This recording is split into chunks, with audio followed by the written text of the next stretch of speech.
1절과 2절 말씀을 가지고 하나님의 뜻으로 말미암아라는 제목으로 말씀을 나누겠습니다. 오늘 본문 말씀은 에베소서를 처음 시작하는 처음 부분입니다. 에베소서는 바울이 에베소에 있는 성도들, 에베소 교회에 있는 성도들에게 쓴 편지입니다. 이 편지는 바울이 로마 감옥에 갇혀 있을 때 쓴 4개의 편지 중에 하나입니다.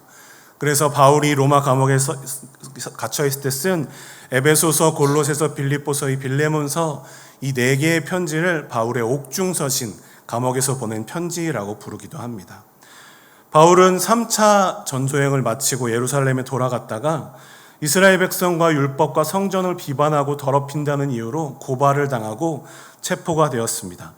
그런데 바울은 로마 시민권을 가지고 있었기 때문에 이제 예루살렘에서 심판을 받는 것이 아니라 로마의 황제에게 최종적으로 재판을 받기 위해서 로마로 압송되어서 로마 감옥에 갇히게 됩니다. 그렇게 로마 감옥에 갇혀 있는 상황에서 바울은 지금 에베소 교회에 있는 성도들에게, 에베소에 있는 성도들을 향해서 편지를 보내는 것입니다. 왜 바울은 자신이 감옥에 갇힌 그런 어려운 상황에서 에베소에다 편지를 보내야만 했을까요? 그것은 아마도 바울이 에베소라는 도시에 애착을 가지고 있었고, 특별히 에베소에 세워진 에베소 교회와 성도들이 바울에게 중요한 의미를 가졌기 때문일 것입니다. 바울은 2번째 전도여행을 하면서 에베소에 들러서 회당에서 복음을 가르쳤습니다. 그런데 회당에서 바울의 말씀을 들은 사람들이 그곳에 더 있기를 청했습니다. 하지만 바울은 그들과 작별하며 하나님의 뜻이면 내가 너희에게 돌아올 것이라고 말합니다. 사도행전 18장 21절에 보면 작별하여 이르되 만일 하나님의 뜻이면 너희에게 돌아오리라 하고 배를 타고 에베소를 떠났다라고 기록하고 있습니다. 바울은 그렇게 하나님의 뜻이면 내가 너희들에게 에베소로 돌아올 것이다 라고 말을 하고 이제 배를 타고 에베소를 떠나서 2차 전도여행을 계속합니다. 바울은 그렇게 예루살렘으로 갔다가 다시 안디옥으로 가서 2차 전도여행을 마칩니다. 그리고 이후에 바울은 3차 전도여행을 떠납니다. 그런데 바울은 3차 전도여행 중에 에베소를 방문하고 그곳에서 꽤 오랜 시간을 사역합니다. 사도행전 19장 9절과 10절을 보면 바울이 에베소에서 가르칠 때 어떤 사람들은 마음이 굳어 순종하지 않고 무리 앞에서 이 도를 비방하거늘 바울이 그들을 떠나 제자들을 따로 세우고 두란노 세원에서 날마다 강론하니라. 2해 동안 이같이 하니 아시아에 사는 자는 유대인이나 헬라인이나 다 주의 말씀을 듣더라 라고 말씀합니다. 에베소를 떠나면서 하나님의 뜻이면 내가 너희에게 돌아올 것이다 라고 말했던 바울이 3차 전도여행에서 에베소를 방문했다는 것은 어떤 의미일까요? 하나님의 뜻이 있었기 때문에 바울이 3차 전도여행 때 다시 에베소를 방문했다는 것입니다. 그리고 그렇게 하나님의 뜻대로 에베소를 방문한 바울은 그 에베소에서 2년이 훨씬 넘는 기간 동안 사역하면서 제자들을 가르칩니다. 바울이 그렇게 에베소에서 사역하는 것이 바로 하나님의 뜻이었다는 의미가 될 수 있을 것입니다.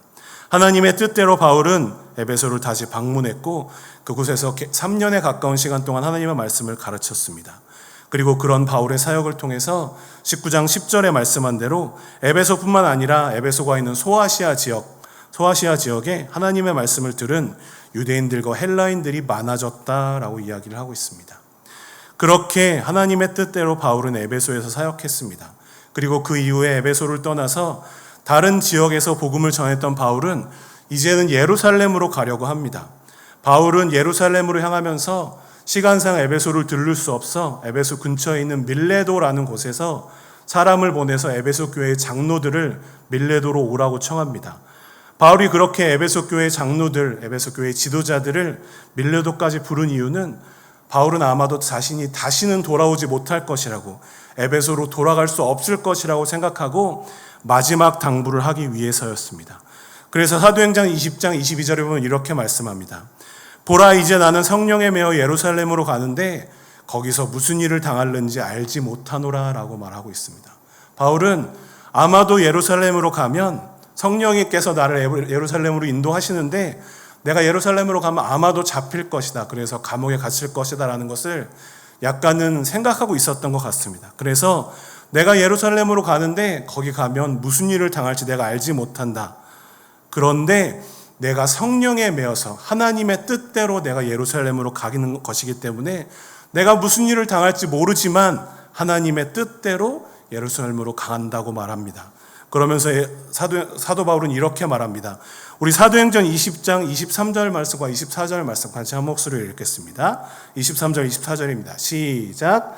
오직 성령이 각 성에서 내게 증언하여 결박과 환난이 나를 기다린다 하시나 내가 달려갈 길과 주 예수께 받은 사명 곧 하나님의 은혜의 복음을 증언하는 일을 마치려 하면은 나의 생명조차 조금도 귀한 것으로 여기지 아니하노라. 아멘. 바울은 성령을 통해서 하나님의 뜻대로 예루살렘에 가면 자신이 결박당하고 이제 환난을 당하게 될 것을 알았습니다. 하지만 하나님의 뜻대로 자신이 하나님의 은혜의 복음을 전하는 일에는 자신의 생명조차 귀한 것으로 여기지 않는다고 말하고 있습니다. 그렇게 바울은 하나님의 뜻으로 말미암아 하나님의 뜻대로 살아갔던 사람이었습니다. 그리고 그런 하나님의 뜻대로 그렇게 하나님의 뜻대로 살아갔던 바울을 통해서 하나님은 하나님의 뜻을 이루어 가셨습니다. 그런 바울과 마찬가지로 우리도 또한 하나님의 뜻으로 말미암아 성도로 부르심을 받은 사람들인 줄로 믿습니다.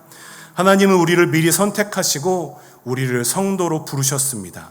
그리고 그렇게 하나님의 뜻으로 말미암아 성도가 된 우리는 하나님의 뜻대로 살아가야 할 줄로 믿습니다.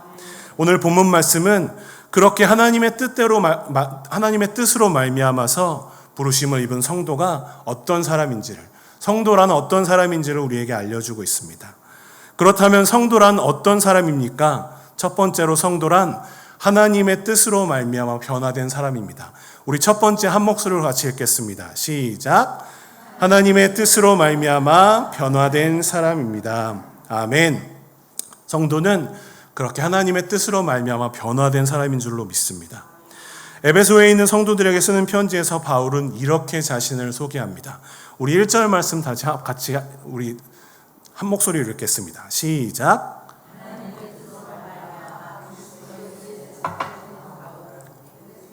네, 여기까지만 읽겠습니다. 바울은 자신이 하나님의 뜻으로 말미암아서 그리스도 예수의 사도가 되었다라고 말씀합니다. 고린도전서와 골로새서에서도 바울은 처음에 자신을 이렇게 소개합니다. 하나님의 뜻으로 말미암아 그리스도 예수의 사도가 되었다라고 자신을 소개하고 있는 것입니다. 아마도 당시에 그때 교회들에서 바울이 사도라는 것을, 바울이 하나님의 뜻대로 사도가 되었다는 것을 의심하고 부정하려는 사람들이 있었기 때문에 바울은 이렇게 자신이 그리스도 예수의 사도라고 편지의 첫머리에서 밝히고 있었을 것입니다. 그런데 바울은 자신이 그리스도 예수의 사도가 된 것이 바로 하나님의 뜻으로 말미암은 것이라고 이야기합니다. 바울이 사도가 된 것은 하나님의 뜻대로 된 것이라는 것입니다. 바울은 생각해보면 하나님의 뜻으로 말미암아 인생이 완전히 뒤바뀐 사람이었습니다. 바울은 어떤 사람이었습니까? 빌립보서 3장 5절과 6절에서 바울은 스스로를 이렇게 말합니다. 나는 8일 만에 할례를 받고 이스라엘 족속이요 베냐민 지파요 히브리인 중에 히브리인이요 율법으로는 바리새인이로 열심으로는 교회를 박해하고 율법의 의로는 흠이 없는 자라라고 이야기를 합니다. 바울은 자신이 얘기하는 것처럼 유대인 중에서는 굉장히 좋은 신분을 타고난 사람이었습니다. 히브리인 중에 히브리인이었고 유대인 중에서도 엘리트라고 여겨지는 바리새인이었고 율법의 의로는 흠이 없는 자라고 스스로 말할 수 있는 사람이었습니다. 그렇게 바울은 율법에 대한 열심으로 예수님을 믿는 교회를 박해하는 데 앞장섰던 사람이었습니다. 예루살렘 교회의 7 집사 중에 한 명이었던 스데반 집사님이 예수님을 전하다가 돌에 맞아 순교할 때 그 돌을 던지는 무리들을 선동했던 사람이 바로 바울이었습니다. 또한 바울은 기세등등해서 예수를 믿는 사람들을 잡으러 다니는데 앞장섰던 그런 사람이었습니다. 그런데 그렇게 예수님을 믿는 사람들을 핍박하던 바울이 이제는 예수님을 전하는 사도가 된 것입니다. 그것이 무엇 때문이었습니까? 바로 그것은 하나님의 뜻으로 말미암은 것이었습니다. 그리스도인들을 잡으러 다메섹으로 향하던 바울이 예수님을 만났습니다. 그리고 그렇게 예수님을 핍박하던 바울은 예수님을 만나고 앞을 보지 못하게 됩니다. 그런데 예수님은 그러한 바울을 인도할 사람 아나니아를 바울에게 보내십니다. 그러면서 아나니아에게 이렇게 말씀하십니다. 우리 사도행전 9장 15절 말씀 같이 한 목소리로 읽겠습니다. 사도행전 9장 15절입니다. 같이 읽겠습니다. 시작. 주께서 이르시되 가라, 이 사람은 내 이름을 이방인과 임금들과 이스라엘 자손들에게 전하기 위하여 택한 나의 그릇이라. 아멘. 바울은 그렇게 이방인과 임금들과 이스라엘 자손들에게 예수님의 이름을 전하기 위해서 택하신 하나님의 그릇이라는 것입니다. 지금까지는 바울이 예수님을 믿는 사람들을 핍박하고 예수님을 대적하는 그런 삶을 살아왔지만 이제는 하나님의 뜻으로 말미암아 지금까지의 삶과는 완전히 반대로 변화되어서 예수님의 이름을 전하는 삶을 살아갈 것이라고 하나님께서 말씀하신 것입니다. 아나니아의 안수를 통해서 바울은 다시 앞을 보게 되었습니다. 그리고 그때로부터 각 회당에서 예수가 하나님의 아들이시라는 것을, 예수님이 구세주시라는 것을 예수님을 전하는 사람들로 변하게 되었습니다. 예수님을 핍박했던 바울이 이제는 변화되어서 예수님을 전파하는 사람이 된 것입니다. 바울은 스스로를 하나님의 뜻으로 말미암아 그리스도 예수의 사도가 되었다라고 말을 하고 있는데, 그런 것에는 바로 그렇게 하나님의 뜻으로 말미암아 자신이 완전히 변화되어서 이전과는 전혀 다른 삶을 살아가게 되었다는 것을 의미하는 것입니다. 그것은 단지 바울에게만 해당되는 사항은 아닙니다. 바울이 하나님의 뜻으로 말미암아 완전히 변한 것처럼 우리도 또한 하나님의 뜻으로 말미암아 완전히 변화된 줄로 믿습니다. 그렇게 믿으십니까? 그렇습니다. 우리는 이전에는 죄 가운데서 살아가던 진노의 자녀였지만 이제 예수님을 믿고 나서 우리는 하나님의 자녀가 되어 하나님의 뜻대로 살아가게 되었습니다. 그렇게 우리는 하나님의 뜻으로 말미암아 그렇게 변화를 받은 성도들인 줄로 믿습니다. 그렇게 우리는 하나님의 뜻으로 말미암아 성도가 되었습니다. 그러면 우리는 어떻게 성도답게 살아가야 할까요? 바울은 우리를 이렇게 권면합니다. 에베소서 5장 8절 말씀 우리 같이 한 목소리로 읽겠습니다. 한 목소리로 읽겠습니다. 시작. 빛의 자녀들처럼 행하라. 아멘. 우리는 전에는 어둠이었습니다. 어둠 가운데서 죄 가운데서 살아가던 인생들이었습니다. 하지만 이제는 하나님의 뜻으로 말미암아 빛이신 하나님의 자녀가 된 줄로 믿습니다. 그렇기 때문에 우리는 이제는 어둠의 자녀처럼 행하는 것이 아니라 빛이신 하나님의 자녀들처럼 행해야 할 줄로 믿습니다. 우리의 빛이 되시는 하나님의 뜻대로 살아가야 하는 줄로 믿습니다. 예수님의 대적자로 살아가던 바울을 부르셔서 바울을 변하게 하셔서 예수님을 전하는 전도자로 세우신 하나님께서 죄 가운데 살아가던 우리들을 부르셔서 하나님의 자녀로 삼아주시고 하나님의 성도로 살아갈 수 있도록 우리를 변하게 하셨습니다. 그렇게 하나님의 뜻으로 말미암아 변화를 받은 성도들답게 우리는 언제나 하나님을 가까이 하고 하나님의 뜻대로 살아가기를 힘써야 할 줄로 믿습니다. 오늘도 하나님을 더욱 가까이 하시고 하나님의 뜻대로 살아가기를 힘쓰시는 저와 우리 성도님들이 되시기를 바랍니다. 성도란 어떤 사람입니까? 두 번째로 성도란 하나님의 뜻으로 말미암아 구별된 사람입니다. 우리 두 번째 같이 한 목소리로 읽겠습니다. 시작. 하나님의 뜻으로 말미암아 구별된 사람입니다. 아멘. 그렇게 하나님의 뜻으로 말미암아 구별된 사람이 바로 성도인 것입니다. 오늘 본문 말씀을 보면 이렇게 말씀합니다. 하나님의 뜻으로 말미암아 그리스도 예수의 사도된 바울은 에베소에 있는 성도들과 그리스도 예수 안에 있는 신실한 자들에게 편지하노니라고 말씀합니다.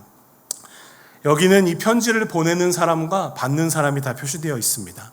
이 편지를 보내는 사람은 예수 그리스도의 사도가 된 바울이며 이 편지를 받는 사람은 에베소에 있는 성도들과 그리스도 예수 안에 있는 신실한 사람들이라는 것입니다.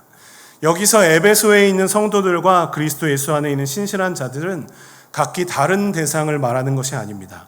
에베소에 있으면서 에베소에 있는 성도들이면서 그리스도 예수 안에 있는 신실한 성도들에게 지금 바울이 이 편지를 보낸다는 의미입니다. 바울은 그리스도 예수 안에 있는 신실한 사람들을 가리키는 말로 성도라는 말을 사용하고 있습니다. 이 성도라는 말의 헬라어 원어는 하기오스라는 단어입니다. 성도라는 말은 하기오스라는 단어인데 이 말은 하기아조라는 동사가 명사로 바뀐 것입니다. 이 동사 하기아조라는 말은 거룩하다라는 뜻을 가지고 있습니다. 그리고 또한 떼어놓다라는 뜻도 가지고 있습니다. 따로 떼어놓는다는 의미를 가지고 있는 것입니다. 따로 떼어놓는다는 말은 어떤 의미입니까? 그것은 다른 것들과 따로 떼어놓아서 구별했다라는 의미입니다. 그래서 이 하기아조라는 말은 구별하다라는 뜻을 가지고 있기도 합니다. 그러니까 성도란 어떤 사람들이냐면 거룩하게 된 사람들, 따로 떼어져 있는 사람들, 따로 떼어져서 구별된 사람들을 말하는 것입니다. 어디로부터 구별된 것입니까? 바로 세상으로부터 구별된 것입니다. 성도라는 말은 하나님의 뜻으로 말미암아 그리스도 예수를 통해서 세상으로부터 따로 떼어져서 세상으로부터 구별되어서 거룩하게 된 사람들을 가리키는 말인 것입니다. 지금 이 편지를 받는 에베소라는 도시는 당시 소아시아의 중심 도시였으며 무역의 중심지였습니다. 그래서 에베소는 굉장히 풍요롭고 다른 문물들을 잘 받아들이는 그런 도시였습니다.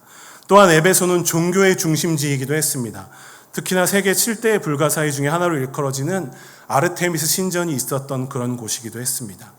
에베소에서 섬기는 아르테미스 여신은 다산과 풍요를 상징하는 여신으로 여겨졌습니다.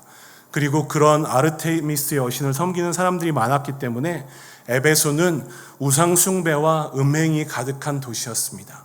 또한 그렇게 우상을 숭배하고 음행을 하는 것이 최신 유행이라고 생각하고 우리는 그런 최신 유행을 따라가는 도시다라는 자부심으로 가득 찼던 그런 도시였습니다. 바울이 지금 편지를 보낸 대상은 그런 음행과 우상 숭배가 가득한 타락한 도시인 에베소에 살고 있는 사람들이었습니다. 바울은 그렇게 타락한 도시인 에베소에 살면서도 예수 그리스도 안에서 신실하게 살아가고 있는 사람들에게 편지를 보낸 것입니다. 그들은 어떻게 그렇게 타락한 도시에 살면서도 하나님을 섬기면서 신실한 믿음을 가질 수 있었을까요? 그것은 그들이 성도라는 이름 그대로 하나님의 뜻으로 말미암아 세상으로부터 타락했던 에베소로부터 구별되어서 따로 떼어져서 살아가고 있었기 때문입니다. 하나님의 뜻으로 말미암아 성도로 부르심을 입은 에베소의 성도들은 다른 에베소의 시민들과는 구별된 삶을 살고 있었습니다. 자신이 하고 싶은 대로 하고 살며 자신만을 위한 쾌락을 쫓고 살며 나는 최신 유행을 따라가는 사람이야 라고 자부하던 그런 에베소의 일반 사람들과는 다르게 에베소의 성도들은 세상의 뜻이 아니라 하나님의 뜻을 구하며 세상의 방법이 아니라 하나님의 방법으로 살아가고 있었습니다. 그렇기 때문에 그들은 그런 타락한 도시 가운데에서도 성도답게 거룩하게 구별된 성도로서 살아갈 수 있었던 것입니다. 우리도 마찬가지인 줄로 믿습니다. 우리는 타락한 세상 가운데 살아가지만 우리는 세상의 방법대로 살아가는 것이 아니라 거룩하게 구별된 하나님의 방법대로 살아가는 거룩하게 구별된 성도인 줄로 믿습니다. 여러분이 성도라는 것을 믿으십니까? 그렇습니다. 우리가 성도로 살아간다는 것은 이제는 우리 삶의 주인이 나 자신이 아니라는 것을 뜻합니다. 이전에는 나의 삶의 주인이 나였지만 이제 우리가 성도가 된 이후에는 나의 삶의 주인은 예수님이 되신 줄로 믿습니다. 나 자신이 아니라 예수님이 나의 뜻과 나의 행동을 주관하는 나의 주인이시라는 것입니다. 그렇기 때문에 우리는 예수님을 믿고 성도가 된 이후로는 내 뜻대로 살아가는 것이 아니라 우리의 주님이신 나의 주인이신 예수님의 뜻대로 하나님의 뜻대로 살아가야 할 줄로 믿습니다. 하나님의 뜻으로 말미암아 우리는 성도로 부르심을 받고 세상으로부터 구별되었습니다. 하지만 우리는 여전히 죄로 가득 찬 이 세상에서 살고 있기 때문에 세상에 휩쓸리기가 쉽습니다. 때로는 우리 마음이 흔들리고 세상으로 향할 때도 있습니다. 그럴 때마다 우리를 구별하셔서 우리를 따로 떼어 놓으셔서 하나님의 자녀가 되게 하시고 구별된 성도가 되게 하신 하나님만을 의지하시는 우리 성도님들이 되시기를 바랍니다. 세상 가운데 살아가시며 하나님만 바라보시며 하나님만 붙드시는 우리 성도님들이 되시기를 바랍니다. 우리가 더욱 하나님만 바라보고 하나님께로 나아갈 때 하나님께서 우리를 붙들어서 세상으로부터 구별된 성도로 삼아주시고 온전한 성도답게 살아갈 수 있도록 우리를 붙들어 주실 줄로 믿습니다. 성도란 어떤 사람입니까? 세 번째로 성도란 하나님의 뜻으로 말미암아 은혜와 평강을 누리는 사람입니다. 우리 세 번째 같이 한 목소리로 읽겠습니다. 시작. 은혜와 평강을 누리는 사람입니다. 아멘.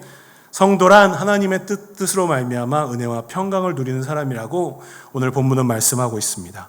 우리 본문 2절, 오늘 본문 2절 말씀 같이 한 목소리로 읽겠습니다. 2절입니다. 시작.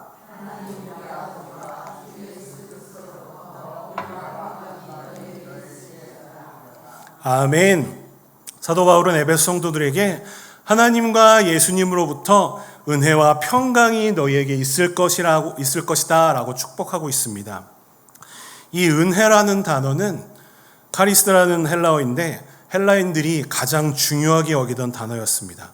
그래서 은혜가 너희에게 있을 것이다 라는 것은 헬라식, 그리스식 인사입니다. 그리고 뒤에 나오는 평강, 이 평강이라는 것은 히브리인 이스라엘 사람들에게 아주 친숙한 말이었습니다. 우리가 잘 아는 히브리식 인사 샬롬이라는 것이 바로 그런 의미를 가지고 있습니다. 바울은 이렇게 헬라식 인사와 그리스식 인사와 히브리식 인사를 섞어서 에베소 성도들을 축복하고 있습니다. 에베소 성도들 중에는 이방인들도 있고 유대인들도 있었을 것입니다. 그런 에베소 성도들에게 바울은 헬라식 인사와 히브리식 인사를 섞어서 축복하였던 것입니다. 하지만 성도들에게 이 은혜와 평강이라는 것은 그저 인사에 불과한 것이 아닙니다. 은혜라는 것은 무엇입니까? 은혜라는 것은 받을 자격이 없는 사람들에게 베풀어지는 사랑이나 호의를 뜻하는 말입니다. 여기서 바울이 말하는 은혜는 하나님께서 죄인을 구원하시기 위해서 값없이 거저주시는 십자가를 통한 예수님의 사랑의 은혜입니다. 바울은 자신이 누구보다 그런 은혜를 누렸으며 그 은혜로 말미암아 살아가고 있다고 계속해서 고백하고 있습니다. 고린도전서 15장 10절을 보면 이렇게 말씀합니다. 우리 같이 한 목소리로 읽겠습니다. 시작. 그러나 내가 나 된 것은 하나님의 은혜로 된 것이니 내게 주신 그의 은혜가 헛되지 아니하여 내가 모든 사도보다 더 많이 수고하였으나 내가 한 것이 아니요 오직 나와 함께 하신 하나님의 은혜로라. 아멘. 바울은 하나님의 놀라우신 은혜로 자신이 사도가 되었으며 지금도 하나님의 은혜 덕분에 자신이 사도로 살아가고 있다라고 고백하는 것입니다. 그렇게 하나님의 은혜로 살아가고 있는 바울은 에베소 교회 성도들에게 편지를 쓰며 그러한 하나님의 놀라우신 은혜가 나를 지금까지 이끄셨던 그 하나님의 놀라우신 은혜가 늘 에베소 교회 성도들과 함께 하기를 원한다고 지금 에베소 교회 성도들을 축복하고 있는 것입니다. 우리도 또한 바울처럼 하나님의 은혜로 이렇게 성도로 살아가고 있는 줄로 믿습니다. 바울을 이끄셨던 그 하나님의 은혜가 지금 우리에게도 임하는 줄로 믿습니다. 자격 없는 우리를 부르셔서 자녀로 삼아주시고 지금도 하나님의 자녀로 살아가게 하시는 그 놀라우신 하나님의 은혜 가운데서 살아가시는 저와 우리 성도님들이 되시기를 바랍니다. 또한 바울은 평강을 말합니다. 이 평강이란 무엇입니까? 이 평강이라는 것은 그리스도 예수 안에서 누리는 하나님 아버지와의 평화와 화목을 말씀하시는 것입니다. 하나님이 처음 인간을 만드셨을 때는 하나님이 만드신 모든 것이 하나님의 보시기에 좋았고 평강이 있었습니다. 그런데 무엇이 그 평강을 깨뜨렸습니까? 바로 인간이 지은 죄가 들어오면서 그 평강이 깨졌습니다. 죄가 들어오면서 하나님과 인간 사이가 화목하지 못하게 된 것입니다. 그런데 그렇게 죄 때문에 멀어진 하나님과 인간의 사이를 다시 화목하게 만드는 것이 있습니다. 그것이 무엇입니까? 그것이 바로 예수님께서 우리를 위해서 지셨던 예수님의 십자가입니다. 에베소서 2장 13절과 14절은 이렇게 말씀합니다. 우리 같이 한 목소리로 읽겠습니다. 시작. 이제는 전에 멀리 있던 너희가 그리스도 예수 안에서 그리스도의 피로 가까워졌느니라. 그는 우리의 화평이신지라 둘로 하나를 만드사 원수된 것 곧 중간에 막힌 담을 자기 육체로 허시고. 아멘. 예수님이 십자가에서 우리를 위해서 흘리신 피로 인해서 그 피 덕분에 예수님의 보혈로 말미암아 우리는 다시 하나님께로 나아갈 수 있게 되었습니다. 하나님과 인간 사이를 막고 있던 죄라는 담을 예수님께서 십자가에서 우리 대신 죽으심으로써, 십자가에서 보혈을 대신 흘리심으로써 그 죄라는 담을 허무신 것입니다. 예수님이 십자가에서 우리의 모든 죄를 해결하셨기 때문에 우리가 예수님을 믿음으로써 그 예수님으로 말미암아 우리는 하나님과 화목할 수 있게 된 것입니다. 바울이 지금 말하는 평강이라는 것은 바로 이러한 평강입니다. 우리가 성도가 됨으로써 예수님을 믿고 믿는 성도가 되었기 때문에 그런 하나님의 놀라운 평강이 지금 에베소 교회 성도들과 함께하고 지금 우리들과도 함께하는 줄로 믿습니다. 우리 옆에 있는 성도님들과 이렇게 인사하실까요? 은혜와 평강이 성도님과 함께 하실 것입니다. 이렇게 인사하시기를 바랍니다. 은혜와 평강이 성도님과 함께 하실 것입니다. 아멘. 그렇습니다. 하나님의 뜻으로 말미암아 성도된 우리가 하나님 안에 거하면 하나님의 놀라우신 은혜와 평강이 우리와 함께 하시는 줄로 믿습니다. 그렇게 하나님과 동행하시며 그 놀라우신 은혜와 평강 가운데 살아가시는 저와 우리 성도님들이 되시기를 바랍니다. 여러분 혹시 홍이삭이라는 가수를 들어보셨나요? 네, 홍이삭이라는 가수는 활동한 지는 꽤 오래됐는데 작년에 JTBC에서 방영했던 Sing Again 3라는 그 경쟁 프로에서 우승하면서 많은 스포트라이트를 받았습니다. 이 홍이삭이라는 가수는 부모님이 선교사이시고 본인도 신실한 크리스천이라서 부르는 노래마다 경건하게 들린다고 홀리삭, 홍이삭이라는 이름인데 홀리삭이라는 별명이 붙기도 했고 교회 오빠라는 별명이 붙기도 했습니다. 이 홍이삭이라는 가수가 지은 노래 중에 하나님의 세계라는 노래가 있습니다. 그 노래의 가사를 보면 이렇습니다. 세상은 항상 말하네 그 길이 아니라고 곱디고 온 길이 있는데 왜 힘들게 사냐고 단순한 선택조차 내게 버겁기만 한 곳 그래도 나는 주님을 따르리. 또한 이런 가사도 있습니다. 나는 계속 걸어갑니다. 수없이 넘어져도 사람들의 방향과는 조금 다르다 해도 내가 가는 길이 주가 가르쳐준 길이니 이곳이 바로 주님의 세계라. 이런 노래가 있습니다. 이 노래는 참 아름다워라 라는 찬송가를 바탕으로 이 홍이삭이라는 가수가 지은 찬양입니다. 우리가 성도로 살아간다는 것은 참 쉽지 않은 것 같습니다. 이 홍이삭이 노래하듯이 성도의 길은 때로는 단순한 선택조차 너무나 어려운 길이기도 하고 또한 세상 사람들의 방향과는 다른 길로 가기 때문에 세상의 눈총을 받기도 쉬운 길인 것 같습니다. 아마도 세상에서 가수로 살아가자면 이 홍이삭 가수가 걸어가는 길은 더욱더 그럴 것입니다. 하지만 그는 그래도 주님만 따르면서 주님의 세계에서 살아가겠다고 그렇게 노래하고 있습니다. 그리고 지금까지의 모습을 보면 이 홍이삭 씨는 자기의 그런 고백처럼 하나님의 길을 잘 걸어가고 있는 것처럼 보입니다. 그렇게 세상에서 크리스천답게 성도답게 살아가는 것이 어렵지만 주님만 따르면서 주님의 세계에서 하나님의 세계에서 살아가겠다고 고백하는 이 고백이 바로 우리의 고백이 되어야 할 줄로 믿습니다. 우리가 성도의 길을 걸어갈 때 너무나 힘들지만 우리가 절망하지 않을 이유가 있습니다. 그것은 하나님께서 우리와 언제나 함께 하신다는 사실인 줄로 믿습니다.